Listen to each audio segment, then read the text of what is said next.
যা করেছেন ওষুধের ঘরে করেছেন। পুলিশের সামনে এরকমটাই দাবি করলেন বীরভূমের বাঘ অনুব্রত মণ্ডল। বোলপুর থানার আইসি লিটন হালদারকে অকথ্য গালাগালি দিয়ে এখন কিছুটা বেকায়দায় পড়েছেন বীরভূমের বাঘ। দলের কাছে ক্ষমা চেয়েও বিশেষ লাভ হয়নি। পুলিশের কাছে হাজিরা তাঁকে শেষমেশ দিতেই হলো। অসুস্থতার কারণে কয়েকদিন হাজিরা এড়িয়ে গেলেও বৃহস্পতিবার এসডিপিও অফিসে এলেন অনুব্রত।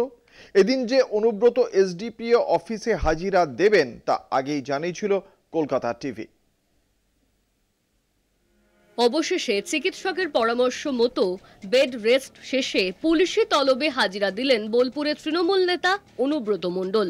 আইসি লিটন হালদারকে হুমকি দেওয়ার ভিডিও কাণ্ডের 7 দিন পর এসডিপিও অফিসে বৃহস্পতিবার হাজিরা দেন তিনি। এদিন প্রায় 2 ঘন্টা তাকে জিজ্ঞাসাবাদ করে পুলিশ। হাজিরা দেওয়ার সময় অনুব্রত মণ্ডলের সঙ্গে এসেছিলেন তার আইনজীবী বিপত্তারণ ভট্টাচার্য, অ্যাসিস্ট্যান্ট বিশ্বরূপ মণ্ডল।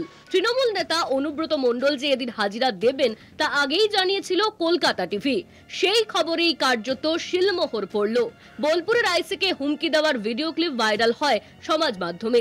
এরপরেই থানা থেকে তলব করা হয় তাঁকে। প্রাক্তন জেলা সভাপতি অনুব্রত মণ্ডলকে গত শনিবার ও রবিবার পর পর নোটিশ দিয়ে এসডিপিও অফিসে ডেকে পাঠানো হয়, কিন্তু অসুস্থতার কারণে তিনি হাজিরা এড়িয়ে যান।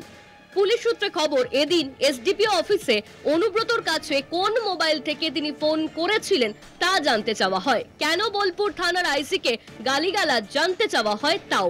এ বিষয়ে শারীরিক অসুস্থতা ও প্রচুর ওষুধ খাওয়ার কারণ দেখিয়ে তিনি কিছুই জানেন না বলে দাবি করেছেন। ওষুধের ঘরেই গোটা ঘটনা হয়ে গিয়েছে বলে তার দাবি। আমি 2 দিন দেখি, তারপর আমি 2 দিন দেখি, তারপর এদিন হাজিরার সময় অনুব্রতর সঙ্গে কোনো নিরাপত্তা রক্ষী ছিল না, সঙ্গে আনেননি তার পাইলট কারও। কলকাতা টিভি।